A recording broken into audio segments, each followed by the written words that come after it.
নতুন আরও একটি কাজের অর্ডার পেয়েছি আলহামদুলিল্লাহ রিপিট কাস্টমার থেকে।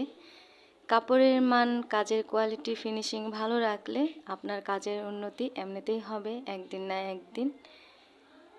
এই যে সেলাইটা দিচ্ছি এটা আমি আর তেমনভাবে দেখালাম না, কারণ এই সেলাইটা কিন্তু কম বেশি সবাই জানেন। এই সেলাই দিয়েও কিন্তু অনেক ধরনের ডিজাইন করা যায়। যেমন আমি এই সুন্দর ডিজাইনটি করে নিচ্ছি, কমপ্লিট হলে মানে সম্পূর্ণ কাজটি কমপ্লিট হলে অবশ্যই আপনাদের সাথে শেয়ার করব। ভিডিওটি দেখতে দেখতে এখনও যারা এই পর্যন্ত আছেন, ভিডিওটি ভালো লাগলে একটি লাইক দিয়ে পাশেই থেকে যাবেন। আপনার একটি লাইক আমার ভিডিওটি শেয়ারের কাজ করে। আর আপনি যদি আমার চ্যানেলে নতুন হয়ে থাকেন চাইলেই চ্যানেলটিকে সাবস্ক্রাইব করে নিতে পারেন। আর আপনি যদি অলরেডি এই কাজটি করে থেকে থাকেন তাহলে আপনাকে জানাই অসংখ্য ধন্যবাদ। ছোট্ট একটি কমেন্ট করতেও কিন্তু ভুলবেন না।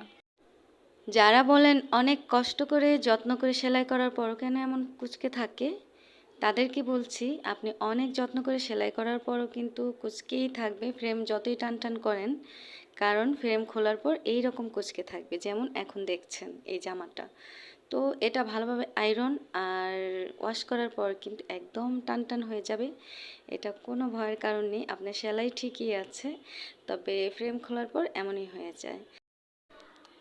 জামার কাজ কিন্তু কমপ্লিট হয়ে গেছে, তবে ওড়নার কাজ শেষ হয়নি, তাই আপনাদেরকে ভালোভাবে দেখালাম না। তার উপরে ওয়াশ করা হয়নি, আয়রন করা হয়নি, এমনিতেই আপনাদেরকে একটু দেখিয়ে দিলাম। যখন ওয়াশ করব, আয়রন করব, তারপর ওড়না জামা একসাথে আপনাদেরকে দেখিয়ে দিব। আমি কিন্তু ভিডিওর একেবারে শেষে চলে এসেছি, তাই বিদায় নিতে হবে। আবার নতুন কোনো ভিডিও নিয়ে চলে আসবো। সে পর্যন্ত সবাই ভালো থাকবেন, সুস্থ থাকবেন। আল্লাহ হাফেজ।